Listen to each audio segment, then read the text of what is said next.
Learn to step back.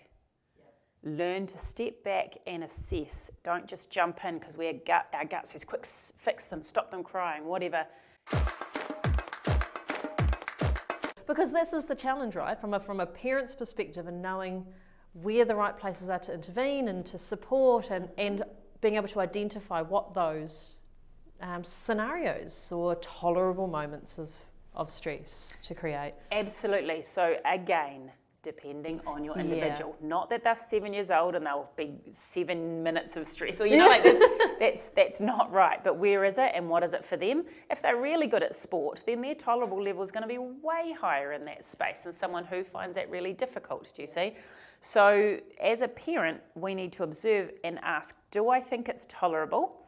Now the question there is not, are they crying? Yes, yeah, because tolerable sometimes involves crying, okay? You can feel really bad about it, but you can bounce back.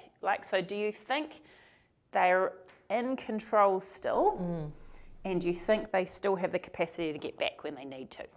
That's what we're asking, and that might mean they are angry, or they're anxious, or they're sad, or that's still leaving them there. And asking yourself, do I think they can get themselves out of this? And what we know now is our parenting behaviour is significantly more attached to our children than certainly my parents were to me, and their parents were to them. Do you see what I mean? And it's just a change in environment. So we have to become more aware of this resilience building, because we have to be in their space and let them feel it. And as a parent how hard that is. It is. Which is why sometimes coaches in sports organisations are going to be better for building resilience, because as soon as you go and pick your kid up and they've been absolutely fine, and then you turn up and they go, I lost and I'm really sad, and the coach goes, what? That was nothing. What is it? Hang on, because with you they're sometimes less resilient because you save them all the time and they know and they're expecting that, whereas they have to learn that tolerable a lot better as long as they've got a good relationship with the coach, but that's still not the parent. So sometimes it's a better space. Then certainly me as a parent, I would jump in probably too much. I can see that. I mean, I coach my 8-year-old, and it's a challenging space to be in, right? Is going, when do you jump in and when do you leave them to be? Because as you're right, sport has there are so many moments in sport. There's teamwork that you can build, it's relationship skills, and all of that layers into that resilience building. Absolutely. So one of the biggest pieces of advice, parents, coaches, learn to step back. Learn to step back and assess. Don't just jump in because our gut says, quick, fix them, stop them crying, whatever. It's actually, can I leave them? And I would much prefer, when I'm writing a program and I go back in, that I see someone left them a little bit too long and we lost the plot, than I didn't hear of any moments of stress. Do you see what I mean? Because if you don't play peekaboo, you're not going to build resilience. So the biggest thing is creating the space and not trying to run it too much. Letting the kids think up their own exercises and run it and coach each other and ref each other and stuff like that. Because within that, I tell you what, to a kanataina, they are much less likely to save a younger one than I would be.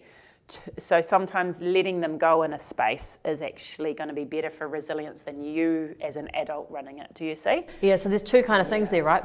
Understanding the tamariki and the rangatahi that your kids aren't really understanding the realm. What are those pressure points and pressure moments? But then also getting out of the way sometimes, right? And just and watch and observe. We don't always have to intervene, and that is certainly a change from a societal perspective now, right?